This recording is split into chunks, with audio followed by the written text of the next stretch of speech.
but I never stopped moving forward. That's it. I had the burning desires. What happened? It was like, I don't care what you guys are saying, the universe, the world, the naysayers, whatever. But it's a lot easier to live your life achieving the goals that you set for yourself.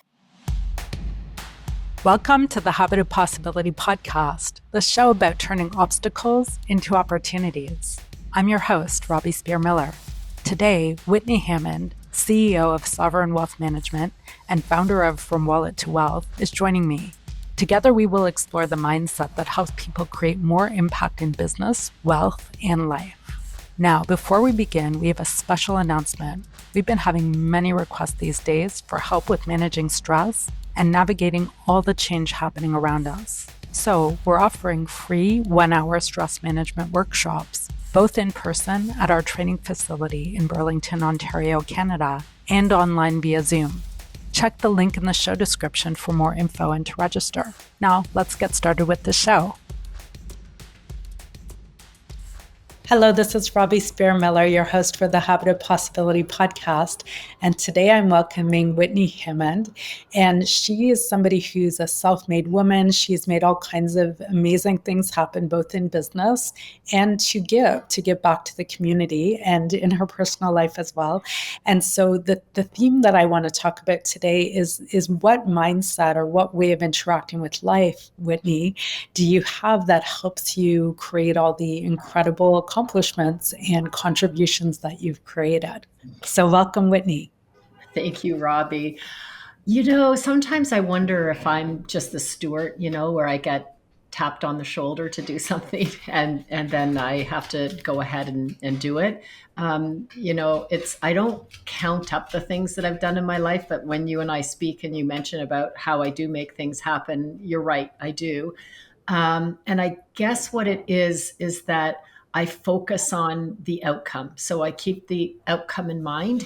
And it's exactly what I did when I was raising my daughters. I would tell them, if you always have the outcome at the end of your game, whatever it is that you're doing, that'll really keep you on track. And what it does is it shuts out the noise, because there's always going to be noise, whether it's friends or family or news.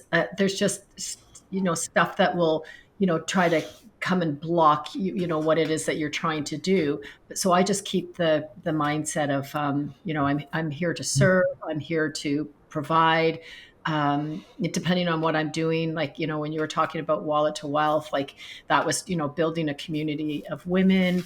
And so it's not like I sit down and say, I'm going to be super successful at this. But what I do is I sit down and I create the vision of what I want to see happen. And then I get going. Yes. Yeah. And I think a lot of people really benefit from learning more about how exactly you do that, because many people have visions and they want to create things and they get stuck. And Whitney, I remember when I was younger, in my 20s, after I graduated university, I was trying to figure out what to do with my life. I did have some business ideas that I wanted to start. Like one of them was to create one of those, I'm a foodie, right? So I wanted to create like a food product that they'd sell at the supermarket. And I went to meet with this it was like an organization that helped people start businesses to share my ideas and get their advice. And they totally discouraged me from doing it. They said, oh, that sounds like a really tough industry. And, at the age of 22, even if I'd have failed, I would have learned so many important lessons from that project. It would have been better than the alternative, which is me going and typing medical transcription letters for doctors. So, I think that in me, you and I have known each other for a number of years now, and I really admired that from a very young age, you just decided what you wanted and you didn't care what anybody else thought about it. You just went and did it. And I'll say that when I finally built my business as a hypnotist, at that point, I was ready to do that too. But it took me a number of years of having other experiences and being disappointed to have the drive and the conviction to do that. Because when I started my business, people would say to me, "Oh, really? People will pay you for hypnosis?" That's what they used to say to me, because I come from a very traditional background, conventional, professional, like doctors and lawyers and accountants and people like that. And so it was very out of the realm of their life experience. So it took me a number of situations where I allowed other people to influence me that way negatively to finally really go for it and block out the noise that you were talking about. So yeah, so I think a lot of people sometimes even do it to themselves. Like, let's say they start doing something and at the beginning they don't have success, which is normal. When you don't have success right away, sometimes people get discouraged and they second guess themselves, or the people who have been the doubters, those voices become stronger for them and they don't follow through. So that conviction to keep going is a big deal. Yeah, so the entrepreneur, so just two things I want to say there. Like, first of all, I'm really glad that you do offer the service that you offer, and that you continued to be non-main stage, like me. If I had followed, I guess, what my family thought I should be doing, being a woman in the financial services space. We have a few today, but when I started 30 years ago, it was extremely rare. So I'm really glad that you do offer this service, because you help so many people, because everything honestly is about mindset. And so when you're doing your hypnosis, it's the mindset piece. So it's so cool that you're doing this, and you're super talented at it. The other thing I was going to say is, entrepreneurship is not for the meek. So, there's this, True. those people that just want to keep fighting, I'm going to make this happen. And so when you're an entrepreneur, you have to kind of question yourself, because I've heard people like, "Oh, I've been working at this company for 30 years and I think I might want to be an entrepreneur." And so the best thing to do is to maybe talk to a couple of entrepreneurs and see what their life is like, right? So I have this saying, I stole it from somebody probably, I don't know, 50 years ago, who knows, but it's called Pundy Hunt. And I don't even know if it's a proper vocabulary, but I pundy hunt. Like, I I am a hunter, and I love hunting, and I love marketing, and I love meeting new people, and I'm here to serve. So this is the mindset that I have. So when I get up every day, I punt to hunt, right? So I'm not like getting a paycheck every Friday and living that stable life, right? It's like I had to create a stability within the environment that I was working in, right? Because when you're an entrepreneur, there's that saying, it can be feast or famine. And to learn how, now I learned how to weigh a way to not get into that roller coaster, and we can talk about it if you want to, but it is something that I do teach entrepreneurs, and the skill that I've developed, what it does is it stops that roller coaster. Because when you get on that roller coaster, there could be days you're like, "Oh, I don't feel like doing this," or "This will never work," and "My mom was right, and so all that stuff starts coming into your head, versus eradicating that so that it doesn't happen. Because mindset, when you are an entrepreneur, is everything. It's everything. Because if you just don't feel like going to work one day, as an entrepreneur, you can either push through it, or you can just step away for a day and say, "You know what, I'm just going to start all over, all over again tomorrow, when I get rid of this crappy mindset that I have today." So, and that's why what you're doing is so incredibly important, because you teach golfers how to golf better. You teach people how to, build teams, or your call in teams. So you just teach so much, and that's so much more than the service of giving medication to people. Yeah. It's after the fact. "Oh, okay, everything sucks, so here, take these pills," versus they're working with you, and you're creating a very healthy environment. which then encouraged more healthy and more healthy and more growth. Yeah, I think being an entrepreneur, you have to mature and grow through the nonsense that we all have. And I think implied in what you're saying is that you actually know that it's about mindset, whereas other people don't realize that they think there's something real going on in the world around them, or that the doubters are right. So that our moods all change from day to day. It's normal, right? We have hormonal changes, various things are going on in our lives. So many things impact our mood or how we look at things. And you're able to see that that's all it is. Whereas other people believe there's actually like they doubt the business itself or whether or not they should do it, or they doubt themselves. And I Right. think And that's a yeah, really important distinction, because if you realize it's just, your mood that day, you can push through it, you can take a break and start again the next day, but you're not giving up, you're just acknowledging what's happening, and kind of refocusing yourself. yeah. So, yes, I think I want to piggyback into what you said there. So, two things. One is decision. So, if when making a decision in life about anything, make the decision and then move forward. Don't second guess. Should I? Shouldn't I? Blah blah blah blah blah. Right? Because what you decide to do is exactly what's going to happen. Right? If you change your mind and say, hey, I don't want to do this anymore, that's fine. That's another decision. Okay. So one is making a decision. The other is you talked about, how I just continue to plow through stuff. And there's a secret to that. And what it is having a burning desire. So my burning desire started when I was, probably 2 years old. I was a little kid. And I remember my thinking back then.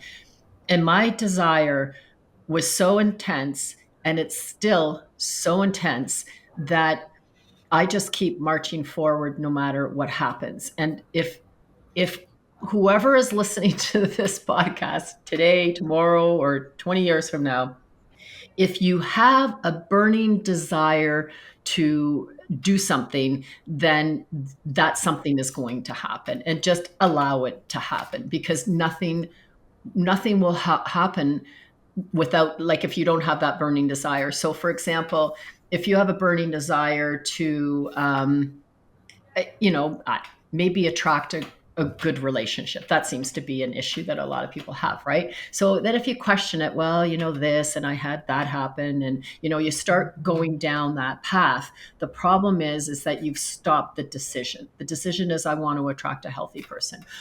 For me, when I was very young, I made a decision that I wanted to be very wealthy. I didn't just want to make a lot of money and blah blah blah, and be able to buy things, because that's definitely not my personality.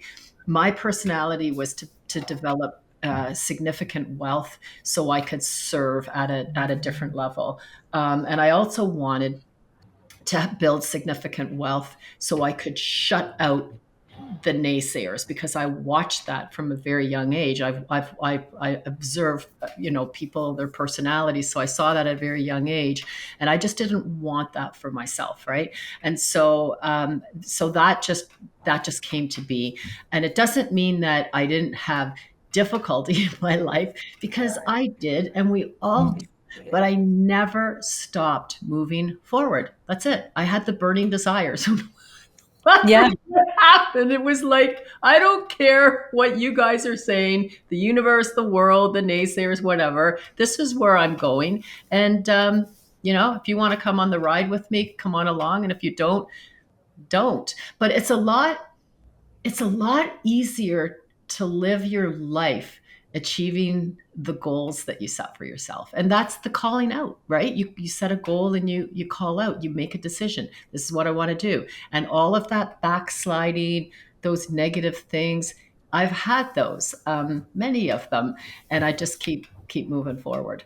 And I Yeah. mean, especially to the industry that I'm in. I mean, I would have started this business 10 years sooner, except my dad told me over and over again that no, I couldn't do it, and here's the reasons why. And it was because it was a female. Like, no, females don't do this. And Yeah. I wish that more females would come into this industry. I really do. Yeah. Yeah.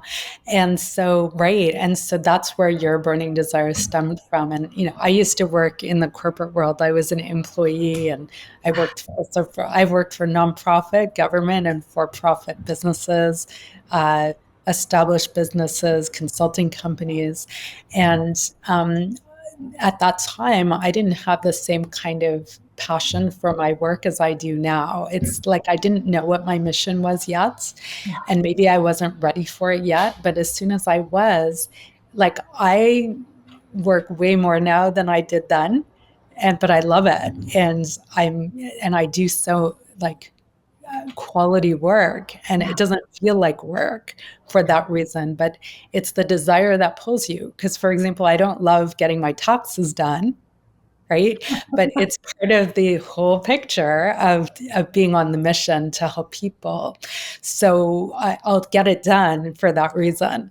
And so there's an embracing of the whole. I think a lot of people get stuck in what we call it top dog, underdog thinking. And a man named Fritz Perls identified that. He was a Gestalt therapist. And he said, if you say, there's a part of me that wants to build this business, and there's a part of me that doubts if I can, that's top dog underdog thinking, where we have one foot in the boat and one foot on the dock. And people, you don't win when you look at things that way. You have to have both feet in the boat. You need Mhm. to make one decision, just like you were describing, Whitney, and move forward with it. And I think when you're emotionally connected to that mission, whatever it is, because it could be all kinds of things. Sometimes, for me, my mission is helping people live better lives and contribute more. In the same way, you actually have a similar mission to me, but the way you do it is very different from the way I do it, right? But I think at a high level, we actually have a similar mission. And regardless of what you do for work, it could be direct or indirect. If you know why you're there, then it's so much easier to follow through, to have the energy and the engagement with what you're doing to make it really count. So that's what I've found. Yeah, and in time, I think it's really important for people to know, people that may not have started their entrepreneurial journey, or they're in it, but there is struggles, is to know that with time, what happens is you become so good at what you do. Imagine being 80 years old, right? And you're still working full time, Robbie. You are going to be so good at what you're doing. And you already are, because I watch how you interact with people, and you're like, I can help you with that. I can help you with that.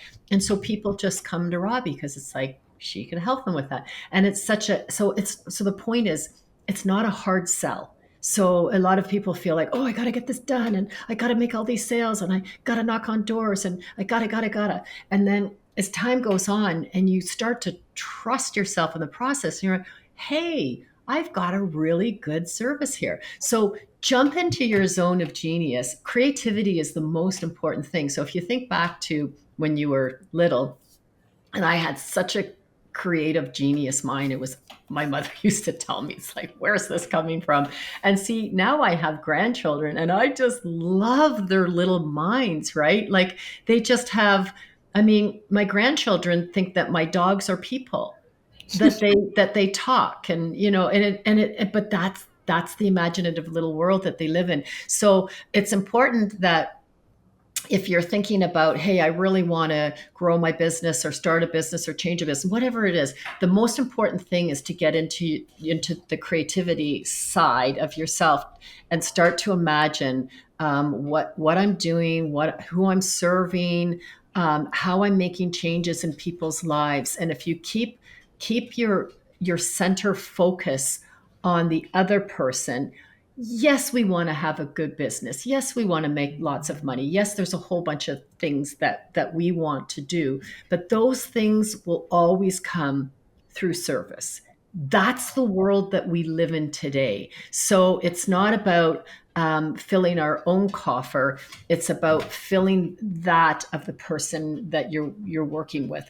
And the secondary, the money part, the fairy dust, it just comes, it goes, it comes and goes. You know what I mean? It's like we give it away, we make donations, we support charities, we put money aside for our retirement. We invest money, like we do stuff with that money. So that's another thing. Like, you know what I mean? It's another thing. It's not our business. Like, Robbie, I know that you're doing your business because you love doing your business. Secondary, you get paid, right? Yes. But Yeah. you do it for free. You know, if we didn't have to have this fairy Yep. dust, you'd do it for free. So would I. But you know what? We live in a capital society, and we do need to get paid. And the more I think that we call in, the more we actually give away. Hmm. Mhm. Yeah. Yeah. So is there more to your secret with dealing with the ups and downs of entrepreneurship? Well, okay, so I remember my dad saying to me when I did start this business, and he said, "How are you going to handle rejection?" And I was like, I don't understand that question. And so it kind of spun around, and like that was 30 years ago, and I still think of it today. I'm like, what did he mean by that? And I came to realize that I'm not sure if it's a gender thing, like if men are more sensitive to rejection, but I've never experienced that in my life.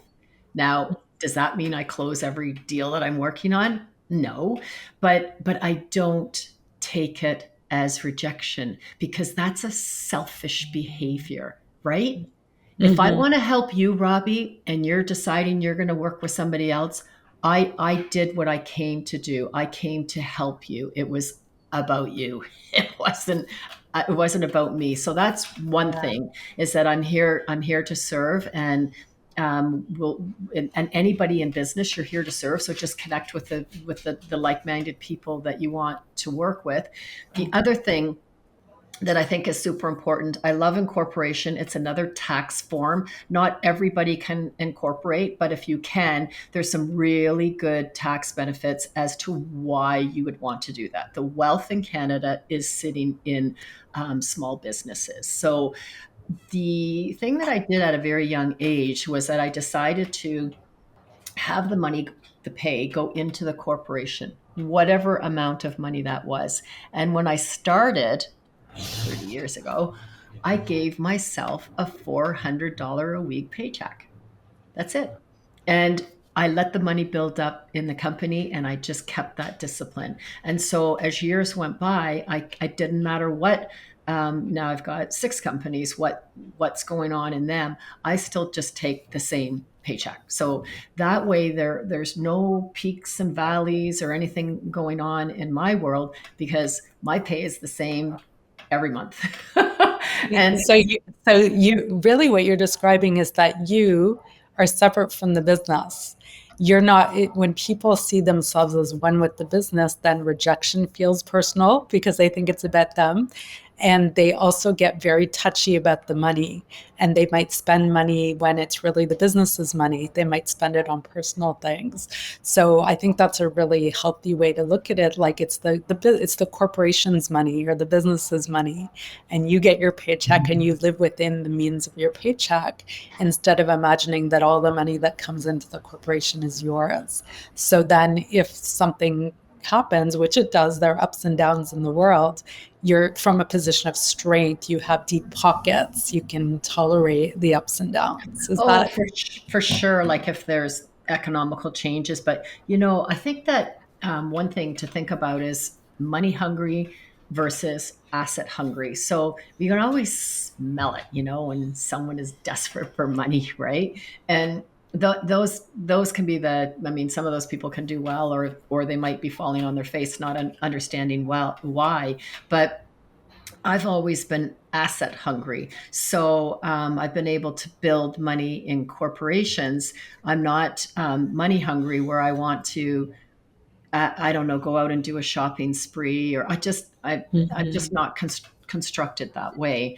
I'm more about investing. The money that I, give away is, I like giving money to charity. And so my one big goal is I'd like to have and I know I'll do this, and then after that I'll make it bigger. But I want to have $100 million in assets, and I want to be able to give at a higher level. So I feel that the more wealth I establish, the more I'm going to be able to serve others. And it's in that, it's in that, it's up at the, like we have a triangle, right? So the bottom of the triangle is we're all just taking care of ourselves. That's the beginning, right? When we're broken, Mhm. we're starting and we're taking care of ourselves. And as we go up to the triangle, we get to the pinnacle, and which is the giving into the community. And when we look at the incredible things that have been done in North America, and I'm sure other countries, but North America for sure, is the creativity of the C-suite senior executives or the very successful business owners, where they've got that incredible creativity where they can come up with these really cool ideas. So it's not so much about here's a check. Like for example, I remember this was like probably more than 10 years ago. One of my clients was saying, I'm going to give this amount of money to the hospital. And it was a large sum. And they wanted to get an MRI machine in there. So they attached, what they wanted. And it was, I'm giving this money to purchase a MRI machine that will run for 24 hours a day. And I thought that was really cool because a couple weeks ago, I had an appointment at Sunnybrook to get a CT scan on uh, my tailbone because I fell down the stairs and I broke my tailbone. And so my appointment, Robbie, was on Sunday at a strange time. So I was in there and I'm like, okay, I'm getting my tailbone done on a Sunday. And she said, that's what donation does. Somebody donated the machine and asked for it to run 24 hours a day, 7 days a week. And so that that touches so many lives. I don't know how much that machine costs. Pretend it cost $1 million, right? So if I gave $1 million to do something like that, right? Like imagine all the lives that I touch for as long as that machine is in existence, where it could be that a government organization, they can't do it that way. Or there's red tape where we're like, hey, there's no red tape when I write you a check, because when I write a check, I get to say. Yeah. And you Yes. know what? It's a lot nicer living this way than the alternative, right? So Right. honestly, the mindset, the creativity of what somebody can call into their life over and over and over, and it never ends, um, is getting that healthy mindset, hanging around with people who have a healthy mindset, and reduce your time with the naysayers, and perhaps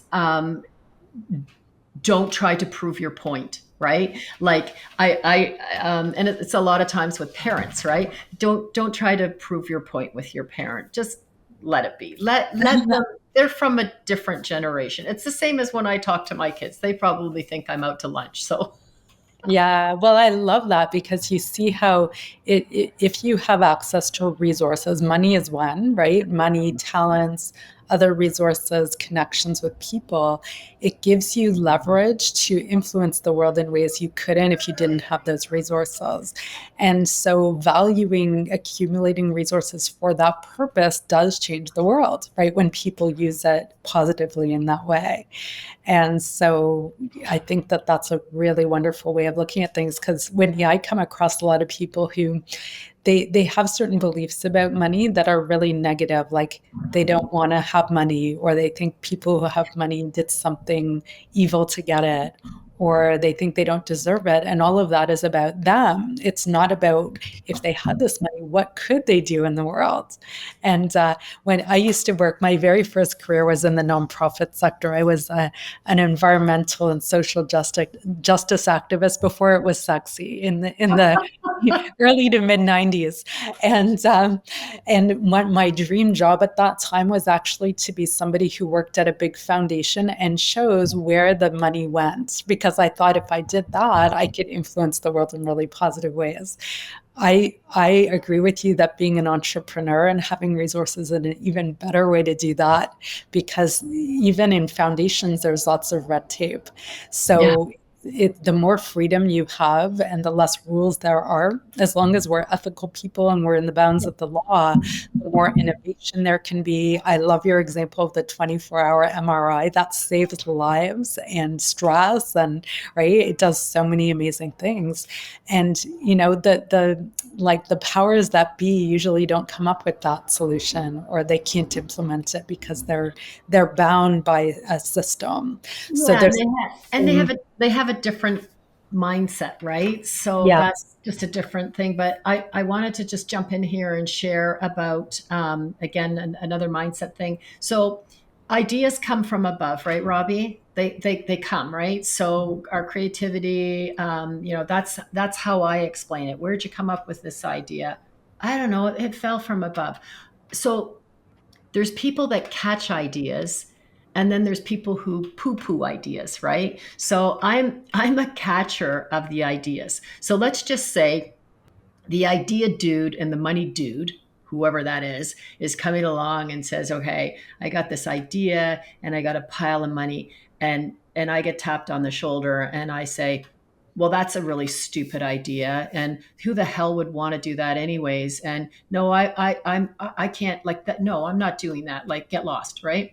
So then the dude goes along to the next person, and that person says, oh man, yeah, that's a cool idea. Like, I'm taking that idea and I'm running with it. So that's the mindset. And so if people can develop that mindset to say, hey, is it really that simple?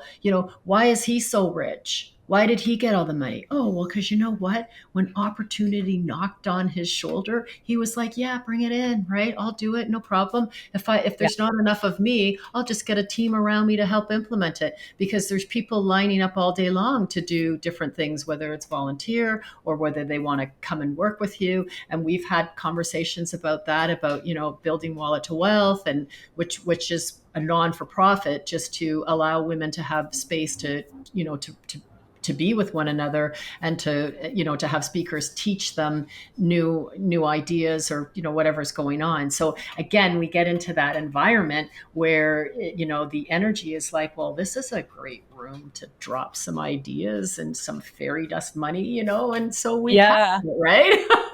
Well, We and I capture it. think when mission drives you, then people join you on it because they go, wow, I believe in that mission too. And so there are lots of people who want to help.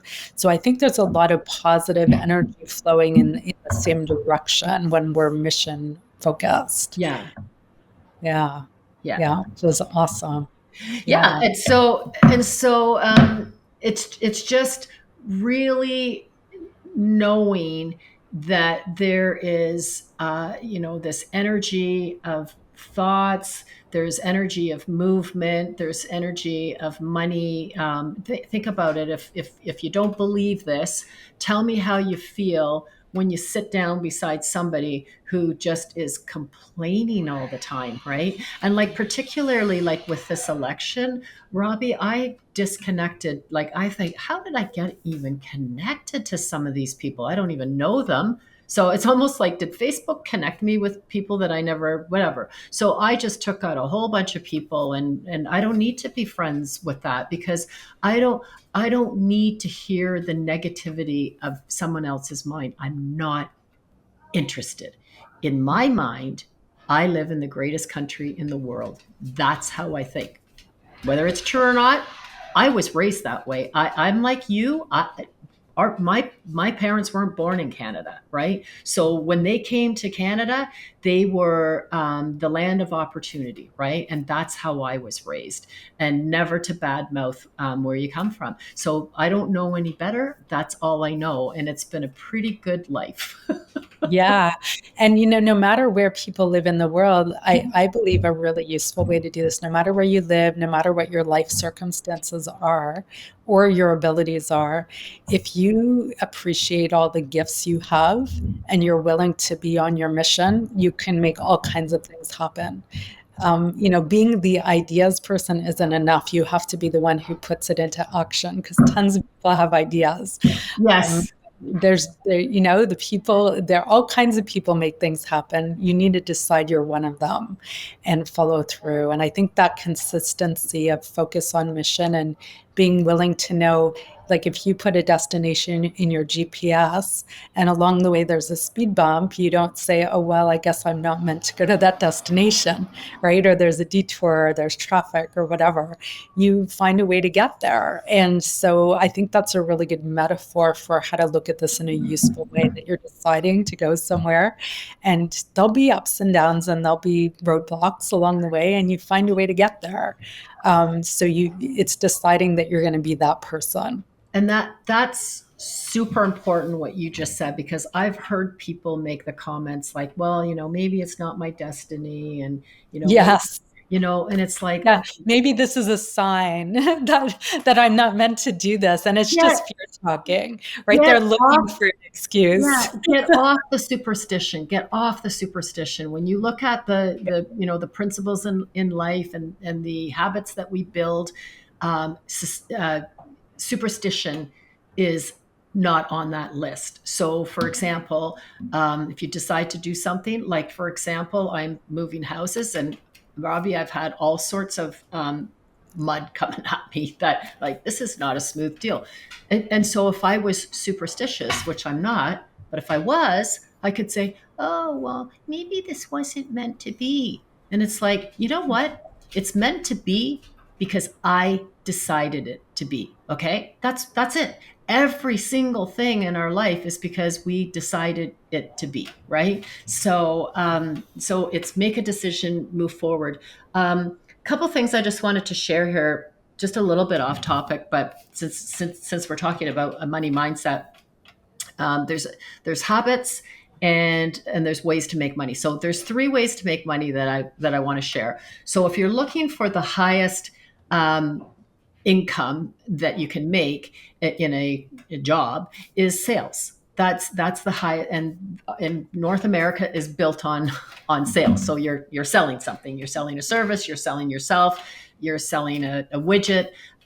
So there's the number one way of making money is time for money. So you go to work and you get an hourly wage, and the only way to change that equation is you have your hourly wage changed, or you work more hours. So it's important to know, when you look at these principles, which one you're falling into, and is this the one that you want to be into. The next one is money for money. So money for money is when your money is making you money. And so I remember when I was a child, and I was, dreaming up everything that I wanted in my life. I remember saying, I just want to make money when I'm sleeping. Like, I want to make money when I'm awake and working, but I also want to make money when I'm not sleeping. And so I figured that out. And that's part of my business.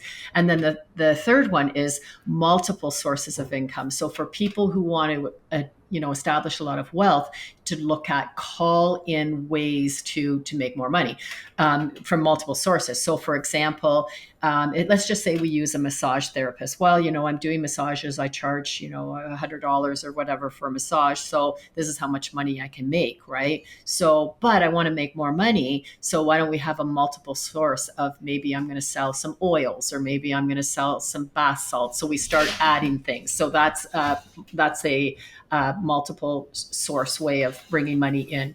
Habits.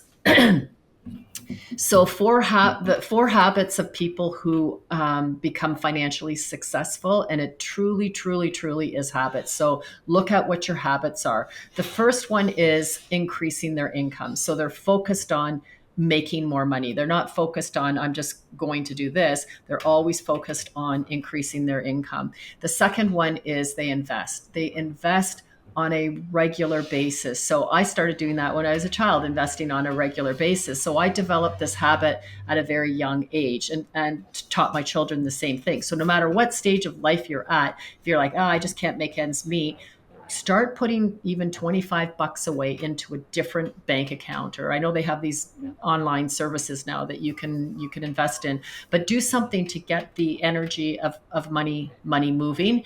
The third one is tithing. So that is giving away to your community so that it's not all about yourself.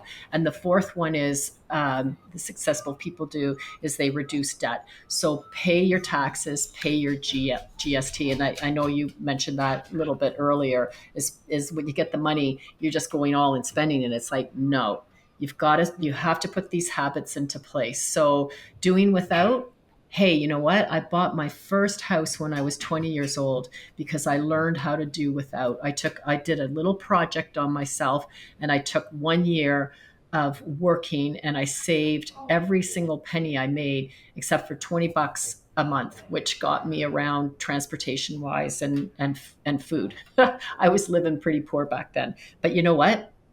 I had a higher idea, which was I wanted to buy my first property because I knew that this was one of the ways that I could make money in my life, which get your first home, get your second home, get your third home. So there are ways of building this wealth, but sorry to let you know, it's by habit. And people who have a good mindset will create these habits so that they can call into their life what they want instead of feeling out of control and saying, well, you know, it all blew up in a marriage, or this went sour, or blah blah blah. And I'm not trying to put people down because I've had lots of hard knocks myself too, but I just get back up punching.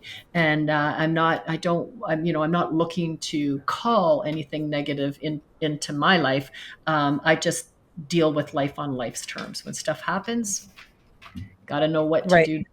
Keep moving forward. Yeah. Well, you still know that your bigger picture mission matters even more. Every time you have a challenge, your freedom of choice, because you have access to resources, matters even more with every challenge you have. So you're using it as evidence to be on your mission even more. Would you say that's true? Yeah, and you know what too, Robbie? I don't even know what my ultimate mission is yet. Like, do you know that? Because every time I'm like, okay, I'm on this mission, and like Yeah. everything just keeps building, and then people come into this vortex, and then we're serving on so many different levels, and it's just spreading into the success of other human beings, where they're waking up to realize, like, oh my gosh, I never knew that I could do this. Something that I was longing for so badly in my life. And a lot of times people are longing for financial stability. So keep calling that in, right? Set it as a goal that all of my decisions, everything I see, I'm going to see financial security. So in the world that I live in, Robbie, and it might be the same world that you live in, I only see people with financial stability. So that could be the wool's pulled over my eyes, but it happens to be the world I live in. I also have boxers. Before I started buying boxer dogs, I never saw them anywhere. And what's Mhm. funny now is it doesn't matter if I'm walking or in my car and I see a dog, I'm always like, is that a boxer? Like, oh, that's Yeah. a boxer. They never Yeah. existed. They never existed until I bought my first boxer. So That is how human perception works. And we talk about that all the time in our trainings, that we're wearing certain glasses that only allow us to see the things that we're paying attention to. So, yeah. So, this is great. And those are amazing tips and examples. And I do want to share with people that Whitney and I are co leading a money mindset workshop on Saturday, September 13th. I will put the link to register for that in the show description here. We would love to see you there. And our outcome together is to use Whitney as a model for people to have a really excellent money mindset, because she's done an amazing job of that. And it definitely comes from a sense of mission and stewardship. And I think, Whitney, for you, it's like you trust that even if you don't know specifically what your mission is, you trust that as you follow through on things, you'll be fulfilling it somehow, because sometimes it's simply things we don't even realize. Like, you could be a role model to somebody and it changes their life, and you may never know that that happened. Yeah. right? So the more that we're in the world in a positive way and giving value and creating good things, the more we're on whatever mission we're meant to be here for. Sometimes we don't even really know what it is, and trusting that really helps. Yeah. Yeah, being, you know what, it's being a superman, a woman to those around us, because there's always going to be people who are suffering and wishing that they could do more. I mean, that's why we went to all those Superman movies.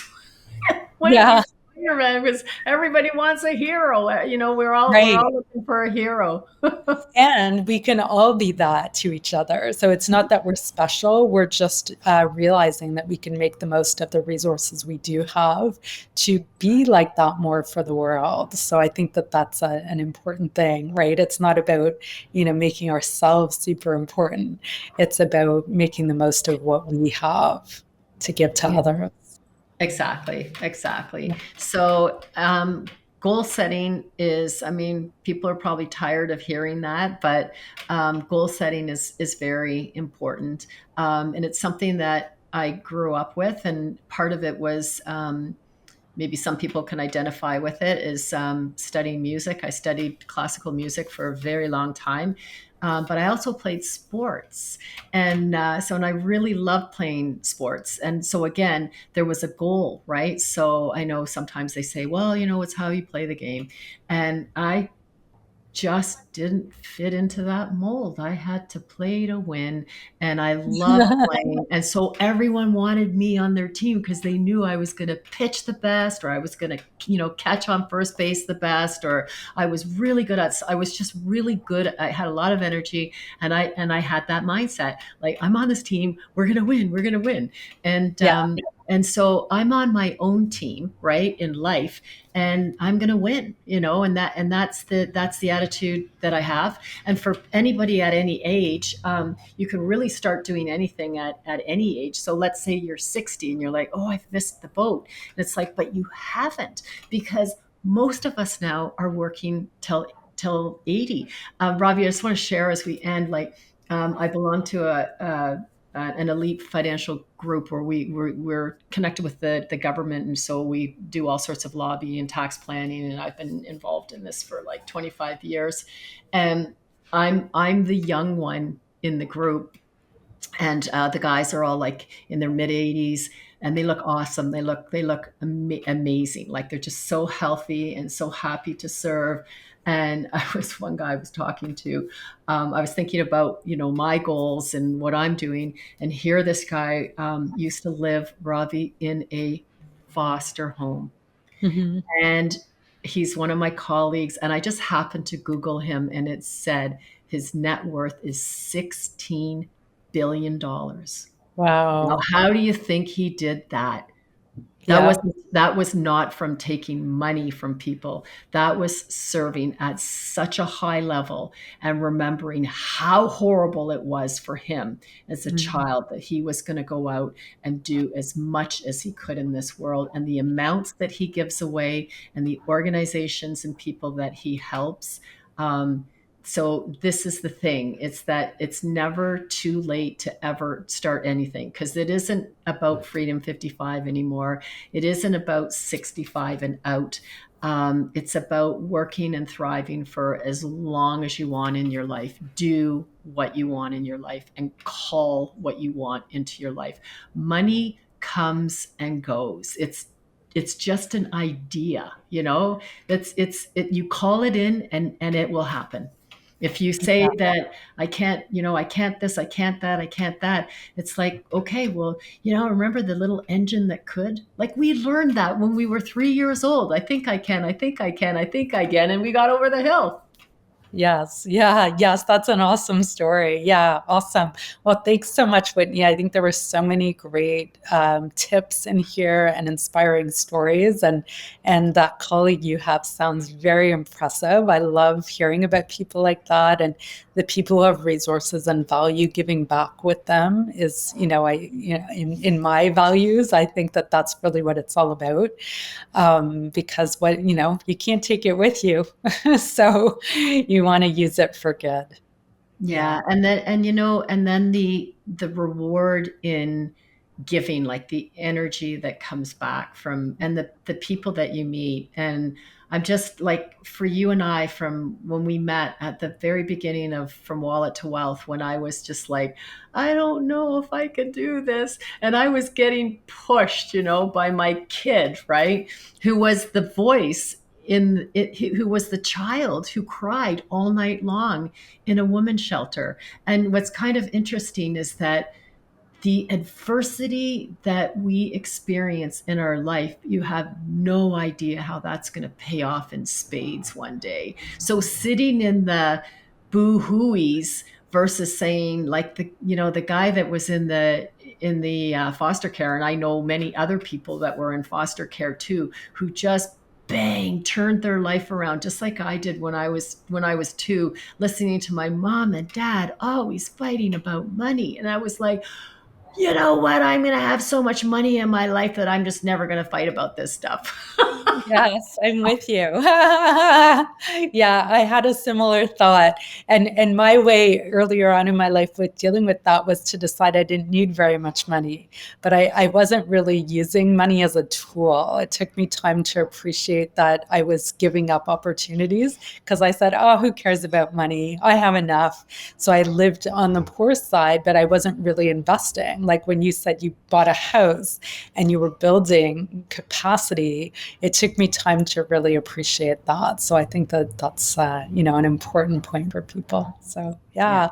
So thanks so much, Whitney. We have to wrap up. I would love to keep talking about this, but we will at the Money Mindset Workshop on September 13th.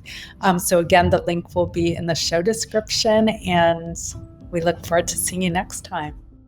Join us for our free 1-hour stress management workshops. Go to the link in the show description to register. And if you're interested in connecting with me and learning about personal and business coaching, consulting, and training opportunities, go to mindlinkconsulting.com or hypnosistrainingcanada.com and schedule your free consultation.